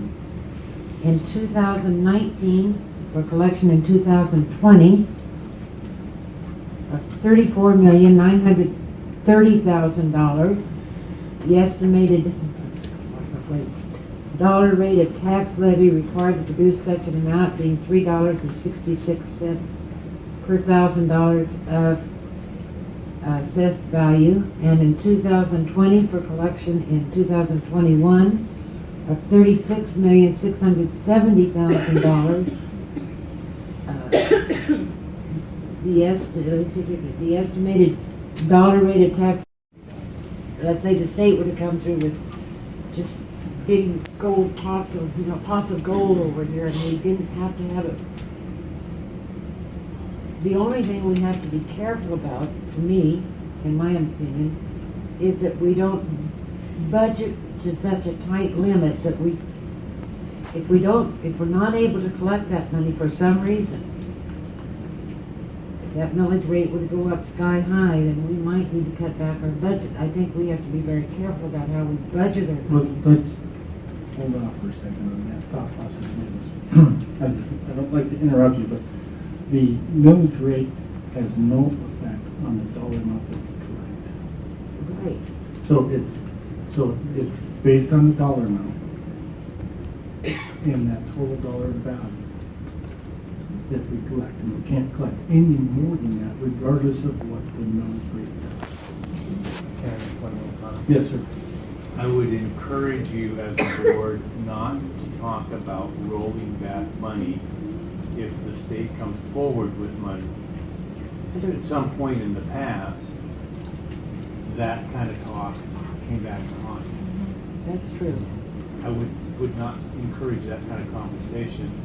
I wouldn't want to see that sort of a statement appear in the press that if we received additional money from the state, we were going to roll back the levy. I wouldn't encourage you to have that as a comment.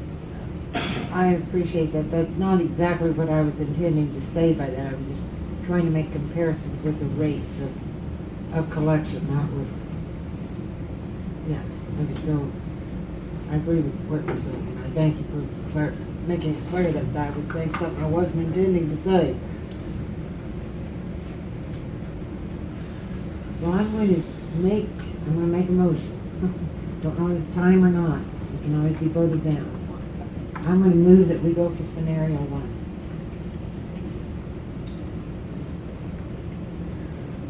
So Ms. Nichols made a motion to go for scenario 1, which is a 5% assessed growth value annually. And I would like, if you wouldn't mind, read the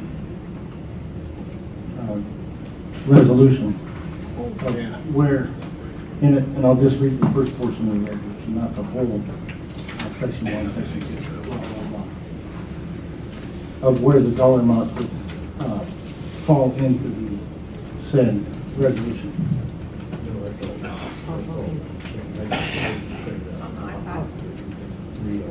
You want me to read this? You want to read it? I'm clear with all. You want to read it? Go ahead.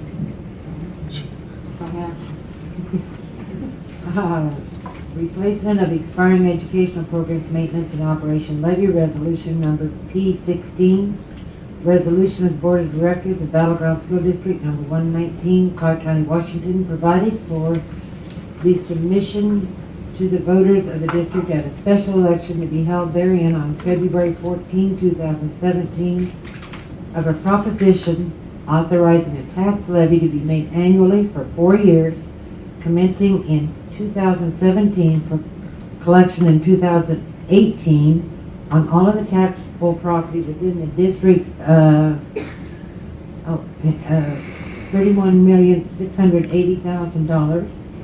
The estimated dollar rate of tax levy required to produce such an amount being $3.66 per thousand of assessed value, such assessed value representing 100% of true and fair value unless specifically provided otherwise by law. In 2018 for collection in 2009. We did a textbook adoption for social studies last year, and just the secondary level, we were spending about $400,000 to buy new books for our students at the secondary level. Now we're looking at math adoption, and it's already looking like it's going to go up about another $100,000, and that's just the cost of textbooks. So, when you're saying maintain the current level, that's probably going to mean that we're needing to collect more money than we currently collect because cost of things go up. Cost of professional development, cost of textbooks, cost of things in the curricular area have gone up. As Linda could probably attest to, cost in the human resources area have gone up in benefits and things that we pay for out of the levy. So when you say maintain our current standard, to me that means looking at collecting more money than we currently collect.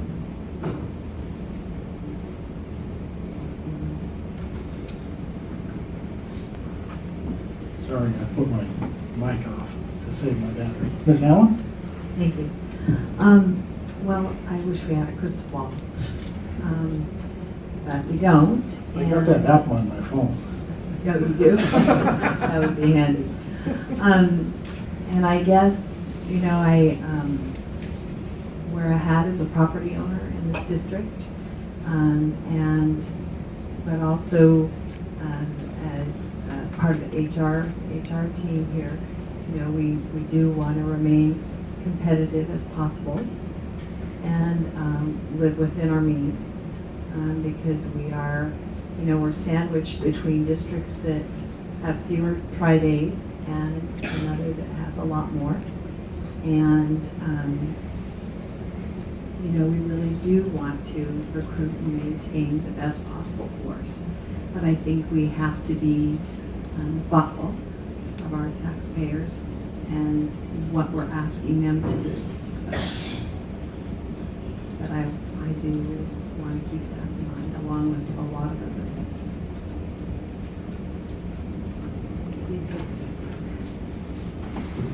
They didn't give us a suggestions on this. They had good things, so. Well, I think they gave the board thoughts for moving forward. So I don't know how the board would like to move forward, but maybe I could suggest that we either pick a scenario and look at it, or we pick another scenario and drop it off. So which one would you suggest to drop off? Scenario 2. Okay. Is everybody in agreement with that? Yes. Yes.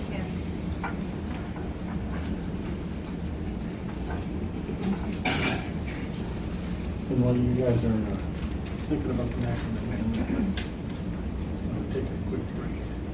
I've had lots of coffee. Deal.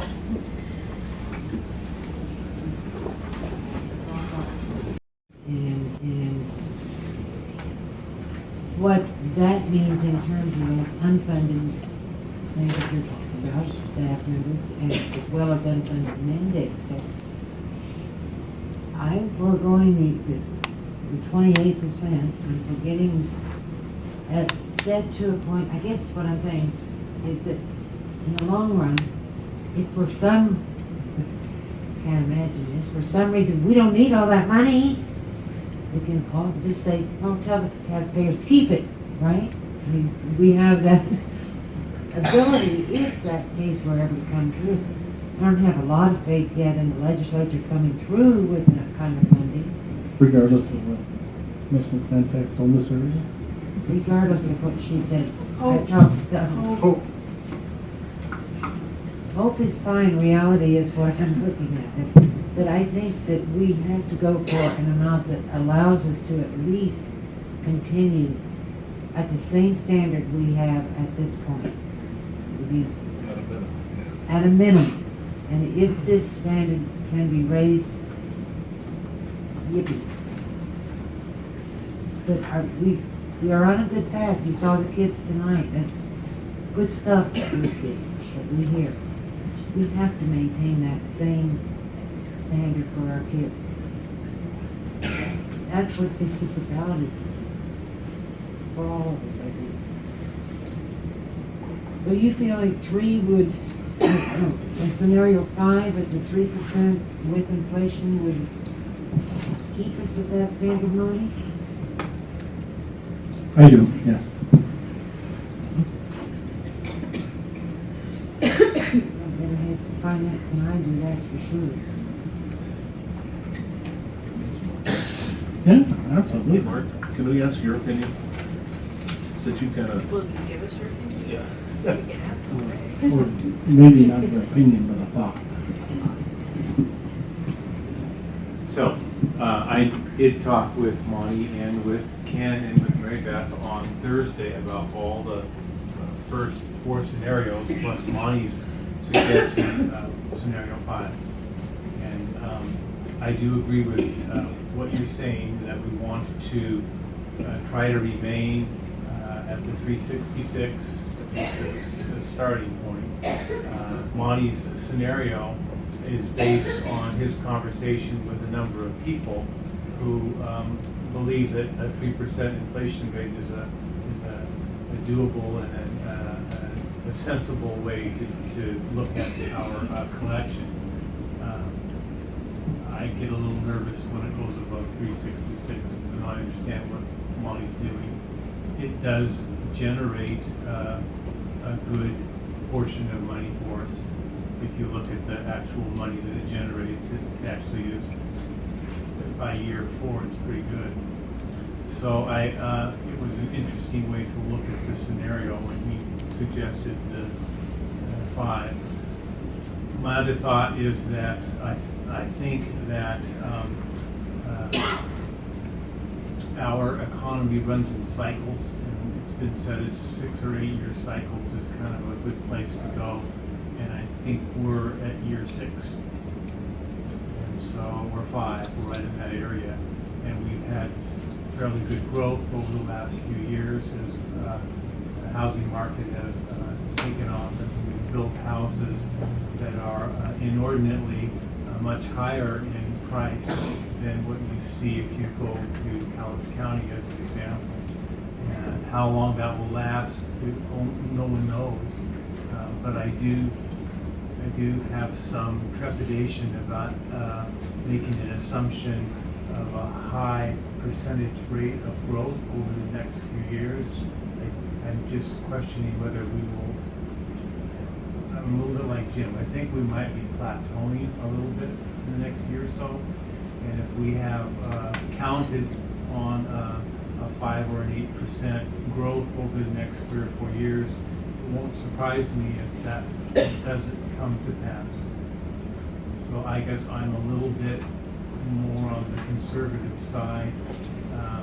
Once we run a levy on an assumed growth model and we make commitments to the money and the money doesn't come in, we're still committed to the expenditures. So I want to believe, as Ms. McClintock says, in hope, but I don't. I don't think the legislature is going to do it for us. I think we're going to do most of it on our own. And so I'm kind of hanging back in the middle of this pack here. I'm not saying we should have some assessed growth. I think we should. I just would prefer if we were in the lower part rather than the higher part of the assessed growth.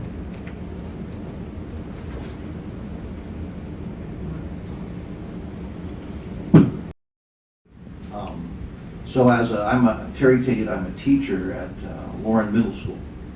And as a taxpayer and a citizen, I appreciate, I commend you guys for the work you're putting into doing the right thing, you know. And as a taxpayer and a citizen, I'll tell you that bottom line, I look at the cost per thousand and how much I paid compared to last year. You know, is it going up? Then I'm getting worried, you know, kind of, you know. And I'm concerned about my dollars going for good value. And so what I wanted to suggest was that the job before us, again, my concern is that we really seem to have a real break in understanding and communication of what's going on, how the monies are spent, and whether I'm getting my money's worth or not. You know, Mr. Rylander put some information together on a piece of paper I'm looking at, and so when I read it, I look at some things that it says like most of the levy pays for unfunded certified personnel, about 150 more people. There's no study or evidence that having those extra people improves outcomes. It's important to remember in another place that the cost per thousand has little meaning. The real topic is how much money the school district is asking for and whether whether that is more than the old levy, and if so, by how much. Okay? So again, things are getting more expensive, and is my money being put to good use? And there seems to be an inference in those things that those questions are being challenged. You know, we're not sure it's being put to good use.